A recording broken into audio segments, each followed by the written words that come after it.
araw mga ka-ex! So for today's video ay nag-join tayo ng island tour dito sa Bohol. So kung nakikita nyo yung area na yan, yun, doon kami nanggaling, doon sa may Alona Beach.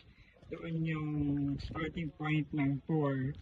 So initially, ang first stop namin ay sa dolphin watching. Unfortunately, wala kasing nakitang dolphin today.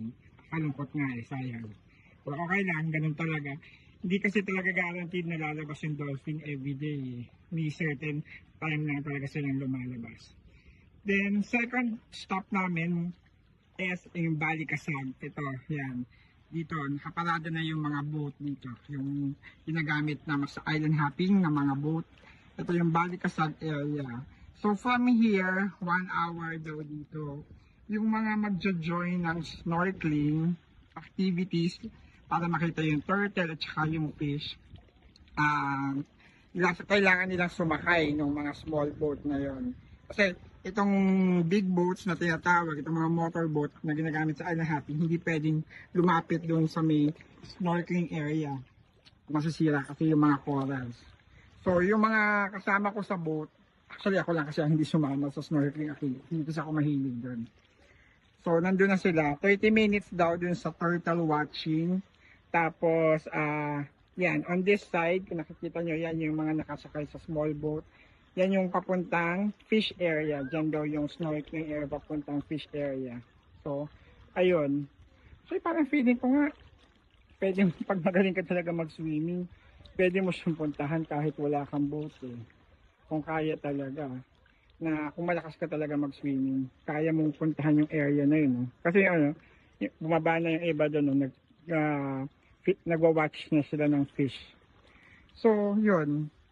Ang next stop dito after ng Balikasag is the Virgin Island. So, yun. Hopefully maganda. Yung ano lang dito, dahil snorkeling area to, so mabato, expected yata naman, mabato. Parang mabini, parang anilaw. So, even yung shore, marami siyang mabato siya. So, ayan o, kung nakikita nyo, siya nakaupo nga ako ngayon sa bato. Ayun. So, yung tour ko, ito, tipid hacks. Kailangan yung magnego ng magnego. Huwag agad kayong papayag sa rate na binibigay ng mga nag-o-offer ng tour. Like, ang standard na nakalagay dun sa cards nila na sa island tour, kung joiner ka, 1,500. Yun, ang inclusion doon ay yung dolphin watching, which is yun nga, hindi naman siya guaranteed na may makikita kang dolphin.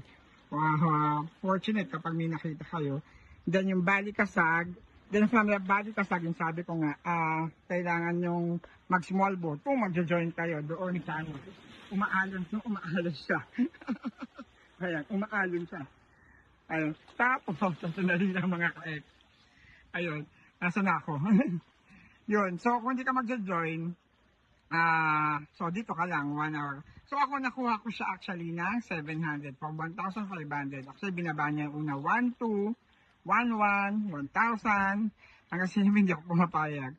So sabi ko 700 lang budget ko. So pumayag naman siya 700. Hindi daw ako sasama doon sa snorkeling. Kasi may environmental fee daw yun, kaya daw mahal. Sabi ko okay lang. Hindi naman talaga ako mahilig mag-snorkeling. Kahit nung nasa Palawan ako or Boracay, hindi talaga ako na sumasama sa mga snorkeling na ganyan. So, okay lang. So, yun. From 1,500, nakuha ko ng 700. Actually, kahit mag-join ka sa mga snorkeling, feeling ko, kaya mo pa rin i-haggle yung price. Kaya mong magnego. Wag agad kayong papayag din sa unang rate na bibigay nila. So, yun lang. Video ko ulit mamaya kapag nandun na tayo sa Virgin Island. Salamat mga ka-ex!